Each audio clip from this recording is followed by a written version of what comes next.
Hello guys, welcome. Welcome to V&P Farm Shop. It's an amazing place to get your produce, and we're going to be cooking today South American style foods. That sound nice, yeah? A little bit of chili, lots of vegetables, and a nice Caribbean coleslaw, yeah? If you come on the side, you can tell me what you like, have a look what produce they got, and we can get going, yeah? Okay. The students that are shopping with Peter this morning are from our Year 10 GCSE food group. They're all very keen cooks. They really enjoy the practical work, and this is going to give them an added dimension, and I think it'll be really valuable for them. When you go to V&P College, you know what's in season because it's the stuff that's piled up. And they've had so many squashes and such a good year for squashes that they are spilling out into the car park. Oh, some nice ingredients in there, yeah? Be a cracking coleslaw. Now, we're also going to make a South American pulu.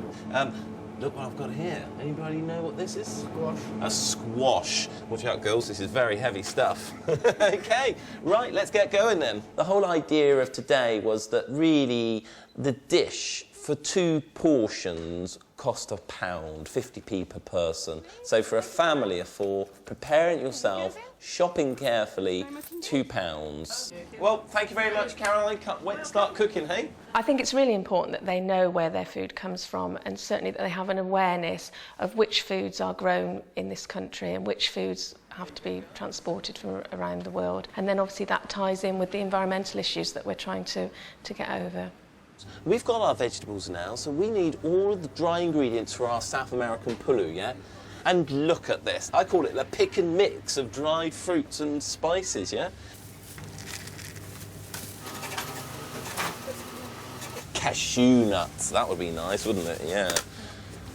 Lovejoy's has been in Melksham for as long as I've been alive. I've remembered it as a child. What I love is that you can buy semolina, polenta, brown rice, jasmine rice, stuff that supermarkets are so slow to stock because they only stock stuff that sells bucket loads of.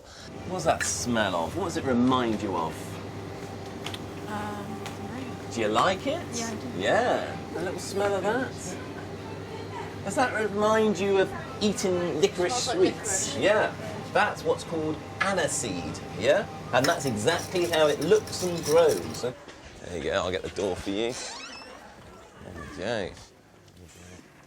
Good morning, Year 10. I know some of you have been out with Peter this morning to do some shopping, and he's going to do some cooking with you this morning. So I'm going to hand over and he'll explain what you're going to be doing. Thank you very much. Well, something really exciting today, something that's economical, something that you can take with you when you go to university or wherever you choose to go, yeah? Exciting, healthy, low-cost food. So are you ready to get going? Yeah. Good, right. Let's do it then. Peter has worked with the school with other members of the team before, but it's the first time he's come in and worked with me and worked with those students. Peter is very enthusiastic about his cooking, and you could see that rubbing off on the students. And also, I think because he's a male, I think that's quite interesting, because most food teachers tend to be women. Get your wok on, OK? And heat it up a little bit of oil in there. And we want to put in half an onion. Try and get it chopped as finely as you can. And then those great spices. Here we've got a little bit of clove. Have a little smell of that. Reminds you of Christmas. Do you want to pass that round? If you're going to use spices for this South American dish, you've got to cook them. Because there's not enough time in the actual simmering to release the taste of the spice. It's actually done in the heat. So, we're going to put a good cup of rice in there and give it a good sauté. Smells South American already. Whilst your rice is cooking, you can get on with preparing your vegetables. My approach is not like a Delia Smith approach. Bless her wonderful institution of cooking, but it's not step by step do this. It's kind of all up like a great big volcano and just catch the pieces as it comes down. But in there is structure about what parts of the recipe need attention. Keep your thumb behind your finger, guys, and you'll never cut yourself. This is what makes South American food interesting. It's the pièce de la résistance, yeah? Don't be scared of chilies, just cut them in half, OK? Now, if you don't like it hot, just take the seeds out, yeah? Like so. If you do, you leave them in. I'm going to take them out for your benefit. And then we chop up the chili. OK? And this is the next ingredient. This is what makes South American food special, and that's that they add sweetness to their food. I'm going to put some apricots in, but you don't have to put apricots in. We've got some apples, didn't we? Yeah. Raisins, yeah? Sultanas. It's up to you. Our rice isn't cooked yet, is it? Okay, so it needs water or liquid or stock. Now, I'm going to use 300 millilitres because I like my pulu to be quite dry. There we go. Pour in the stock. And there we go. Okay, take about 10 minutes. You can leave your pulu alone while you prepare your Caribbean coleslaw. Naturally, coleslaw, we take mayonnaise, about a tablespoon. We're not going to make a huge amount. Then we're going to cut our cabbage nice and finely. There, in it goes. A little bit of chopped red chilli in there. Red chilli is hotter. So with tomatoes, always cut them with skin side down. It's so much easier to cut. And those wonderful Bromham carrots. Just grate these, okay? Take your time, so I only want grated carrots, not grated fingers. There we go. Now, if you like it zinging zesty, you get your lime upside down in your hand and you really squeeze it. There we go. Just chop up the apple or the apricots, whichever you're going to put in there. And I think we're ready to give our coleslaw a stir. Most important thing is to have a taste, yeah? So you've done very well today. I think you should have a little go on that. The Caribbean coleslaw. Very zesty. Good. Fantastic. OK, what about the pulu? I mean, this has got to be really intense. It'd be quite hot, so watch out. Very spicy. Fantastic. The taste of kidney beans. Good. Lovely. Caribbean coleslaw.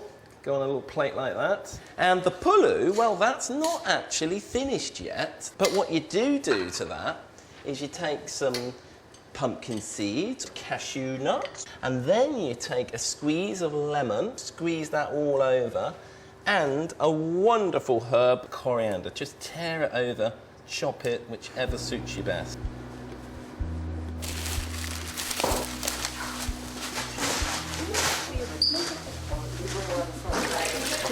Yeah, use some lemon and some kidney beans.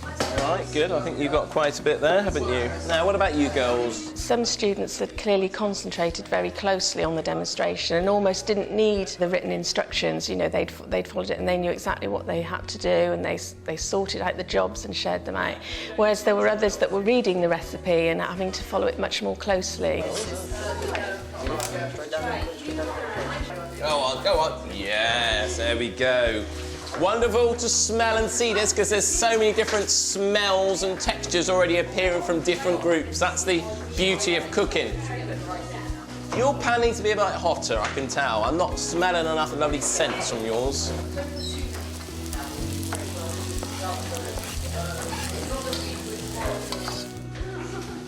Oh, that's smelling very, very good. That's right, yeah.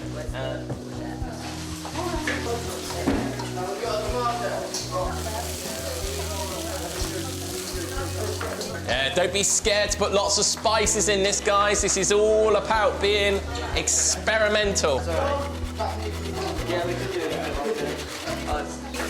All right, good. And I mean, you can always put some carrots in. Yeah. Did you put any star anise in there? Pop some in. You just need to break it up into smaller pieces. I did notice that to begin with, some of them were a bit reluctant to try ingredients that they weren't familiar with and that they hadn't used before. And as their dish was progressing and they were tasting it, they were going back and saying, oh, let's put a bit more of that in. And they became more adventurous, I think, as the lesson went on.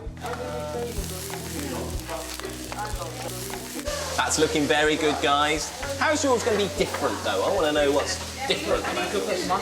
I think that's a very good idea, that, guys. Maybe put half an apple and some spring onions. They go very well, yeah?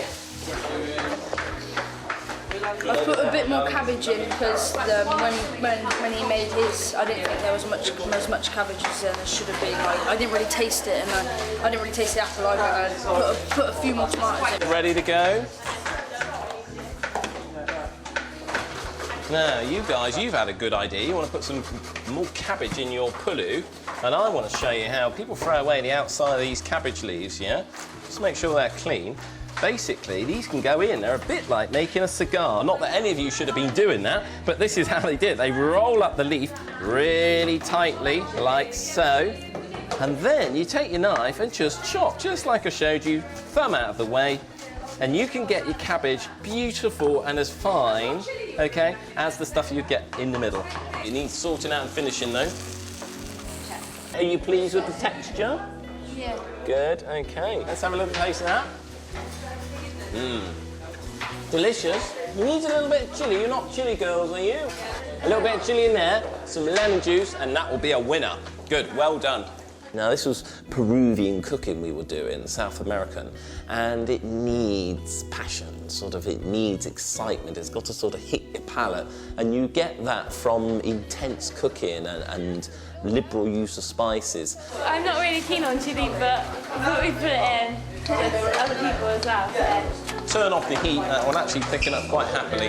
The fact that they became more confident about experimenting and using different ingredients will apply to their later work. When they're developing their own products, it will encourage them to be a bit more adventurous and a bit more experimental. Isn't that beautiful presentation? Yes. What a wonderful idea, using the leaf of the cabbage. That you've seen where it grows, you've bought it from the farm shop, and here you are preparing it and garnishing it. So, well done. Let's have a little taste of that. And what do you think, guys? Are you pleased? Yeah. That's really full on. That's how I like it. Cloves, star anise, it's like it takes you off into Mars, doesn't it? Yeah. Nice chunky nuts in there too. Yeah, really nice. And the Caribbean coleslaw, you were making that, weren't you? Beautiful. Clean. My Caribbean friends will be pleased with you. Well done. I have to say, though, your kitchen, it's nearly as messy as mine. That's real creative stuff. Well done, guys. But make sure you clear that up, though. Yeah, we will. I joked with some of them about how much mess they'd made and how I wouldn't normally allow that, and I would expect them to keep their work areas tidy. And Peter joked with them about how, oh, my kitchen's just like this. So I think it's good that they've seen the two examples. I want them to experience the joy of cooking and the sort of total reckless self-abandon that you can have and the fun. But at the same time, I want them to taste at the end to see, right, how would I change it? How will I modify? Because eventually they'll write their own recipe that would suit their friends and family. Barry, which one do you like the best? Two always. It's quite interesting how different the dishes tasted, although they'd had a choice of the same ingredients. And I think the students picked up on that as well and were discussing it. Who made that one? Me? Me? That one's good. I've done it, mate. You got some customers over there. Come on, Pulu. No, seriously, it's really nice. Come on, have a bit of Pulu. South American. Yeah. There you have. That's what you had Eastern from me. promise. Did you say you didn't like it before they told you what was in it, or after? After. Well, there you are then.